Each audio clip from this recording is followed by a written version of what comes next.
तो जैन धर्म का आधार जो है वो सारा ये है कि हम अपने परिश्रम से, अपने श्रम से हम किसी तरह से देवत्व को प्राप्त करें, अरिहंत बन जाएं।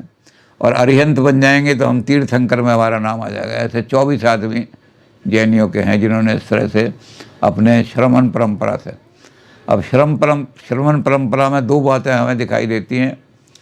एक तो है कि श्रमण परंपरा वाले ब्राह्मण परंपरा को, यज्ञ की जो परंपरा है उसको नहीं मानते। क्यों नहीं मानते? क्योंकि यज्ञ में पशु बलि दी जाती थी। आजकल लोग जो बचाना चाह रहे हैं वैदिक संस्कृति की इस गलत प्रथा को, वो उल्टी सीधी व्याख्या कर रहे हैं। नहीं जी, वेदों में तो कोई पशु बलि की बात ही नहीं थी। अब साफ लिखा हुआ है मनु ने, वैदिक हिंसा न भवति। जो हिंसा वेद में लिखी हुई है वो हिंसा नहीं है। वेद में लिखा हुआ है कि बलि के अंदर पशु का सर चढ़ाओ, तो वेद विदित जो हिंसा है उसको हिंसा मत मानो। तो आज जो लोग हैं, वो आज के लोग जो वेद को, वैदिक धर्म को बचाना चाहते हैं, वो कहते हैं इसका दूसरा अर्थ है। इसका मतलब है कि संस्कृत भाषा में एक एक शब्द के कई कई अर्थ होते हैं। तो वेद में अगर कोई ऐसा शब्द आए जिसका अर्थ हिंसा निकलता हो, तो उसका वो अर्थ नहीं लेना चाहिए, क्योंकि वैदिक हिंसा और उसका हमें दूसरा अर्थ खोजना चाहिए। डिक्शनरी में या किसी चीज़ में देखो कि इसका और कोई पर्यायवाची शब्द क्या है। तो वो जो ऐसा शब्द है जो हिंसा का ना करता हो। तो इसी तरह हमारे गायत्री परिवार ने क्या किया कि वेद में जो अश्वमेध यज्ञ होता था, घोड़े की बलि दी जाती थी, जो घोड़ा घूम करके आता था उसकी बलि दी जाती थी।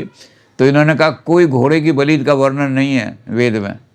अश्वमेध का मतलब यह है कि हमारी मेधा शक्ति जो है, मेधावी लोग होते हैं, मेधा वाली बहुत इंटेलिजेंट, मेधा का मतलब ज़्यादा इंटेलिजेंट, एक्स्ट्रा इंटेलिजेंट, जीनियस इसको कहते हैं। तो जीनियस हमारी जो शक्ति है, मेधा शक्ति, वो अश्व की तरह दौड़ने लगे, घोड़े की तरह। तो अश्वमेध यज्ञ वो है। ऐसा यज्ञ करो, ऐसा पूजन पाठ करो, ऐसे अपने जीवन को सजाओ कि हमारी मेधा शक्ति इतनी प्रबल हो जाए कि वो घोड़े की तरह दौड़ने लगे। तो ये नए अर्थ जो हैं ये उसको बचाने के लिए किए जा रहे हैं। लेकिन क्या है कि तू कहता कागज़ की लेखी और मैं कहता आँखन की देखी। बुद्ध ने अपने आँखों से देखा कि बलि चढ़ रही है यज्ञ के अंदर, तो आँखों की देखी को कैसे झूठा कर दोगे तुम? शब्दों का बदल करके के शब्द को बदल दोगे, इसका ये अर्थ यूँ कर दो तो इससे ये हो जाएगा सारा। भगवान महावीर के मन में जो घृणा पैदा हुई यज्ञ परंपरा से, इसीलिए हुई कि ये यज्ञों में बलि दी जा रही है, और उस बलि के कारण से उन्होंने कहा कि ये काम बंद होने चाहिए मुझे, यज्ञ परंपरा। तो एक तो चीज़ ये है कि इन्होंने पशु बलि के खिलाफ बिल्कुल बंद कर दिया कि हम इस परंपरा को नहीं मानेंगे, ब्राह्मणिकल परंपरा को, जिसमें पशु बलियों दी जाती है, और हिंसा को हम बिल्कुल नहीं मानेंगे। दूसरी चीज़ इन्होंने कहा कि इस जगत का जो कर्ता मानते हो आप, ऐसा कोई कर्ता इस जगत का नहीं है। जगत अनादि है, जगत अनंत है, जगत जिन पदार्थों से बना हुआ है वो पदार्थ अनंत हैं, वो एटम अनंत हैं, उनके साथ जोड़ने वाली चीज़ें, शक्तियाँ अनंत हैं। अगर कोई ऐसा बनाने वाला होता जिसने जगत को बनाया है तो इस जगत के अंदर गंदगी क्यों बनाता वो, पाप क्यों बनाता वो, और इस जगत के अंदर विरोधाभास दिखाई देते हैं। तो कहते एक शहर में एक बिल्डिंग बनाई एक आदमी ने, तो झोंपड़ी जैसी बन गई, उसकी छत भी ठीक तरह से नहीं बनी। और एक आदमी ने उसी शहर में ताजमहल बनाया, तो ताजमहल कैसे बना देगा जो अपने घर की छत नहीं बना सका? तो इसका मतलब ताजमहल किसी और आदमी ने बनाया, और वो झोंपड़ी जो ठीक तरह से कच्चा मकान नहीं बना सका, ठीक उस मकान को भी ठीक तरह से छत नहीं बना सका, वो और आदमी है। तो संसार के अंदर विविधता जितनी भी है और एक दूसरे के अंदर विरोधाभास भी है। तो अगर कोई हम इसका कर्ता मानते हैं कि कोई कर्ता है इस जगत का, तो वो कर्ता अलग अलग कर्ता होने चाहिए। गंदगी का कर्ता ये है, बुराई का कर्ता ये है, मक्खियों का बनाने वाला ये है, मच्छरों का पैदा करने वाला ये है। तो जितनी चीज़ों में विरोधाभास है उस चीज़ों के उतने कर्ता होते, तो उतने भगवान मानो आप। फिर उन्होंने कहा कि जो कर्म है उसका फल अपने आप मिलता है। जो आप कर्म करेंगे, ये भी बौद्धों से बिल्कुल मिलती जुलती बात है। भगवान बुद्ध हालांकि इनसे 30 साल 25 साल छोटे थे महावीर स्वामी से, लेकिन उन दोनों की बातों में एक ये है कि सारी की सारी चीज़ों में कि अगर जो कर्म फल है, बुद्ध भी कठोर इस बात को मानते हैं, कर्म सिद्धांत को, कि आपके कर्म को भगवान चेंज नहीं कर सकता।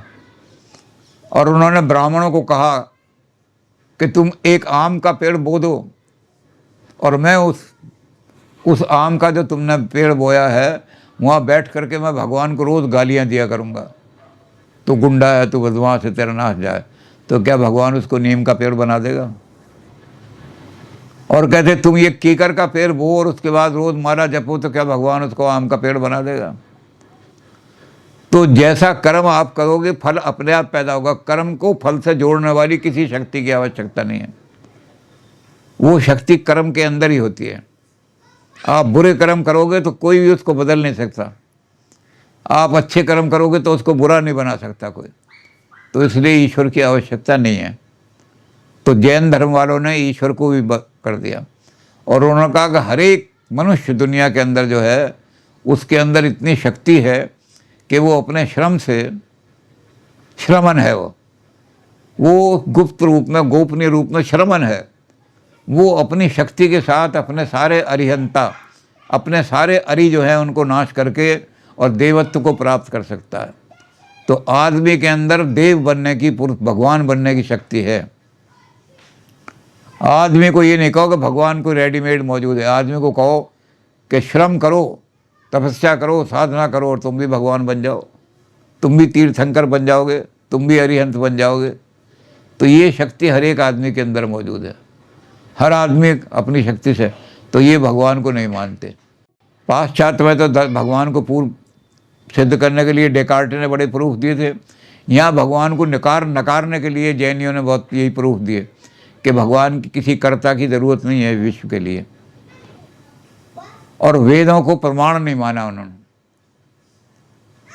उन्होंने कहा कि वेदों में तो जैसे ब्राह्मण ग्रंथ हैं, वेद के ही ग्रंथ हैं, वेद के ही पाठ हैं, उनमें ऐसी बातें हैं, पशु बलि की, ऐसी बहुत सारी और चीज़ें हो सकती हैं जो लोक कल्याण की चीज़ें ना हो, केवल पूजा पाठ की चीज़ें हों।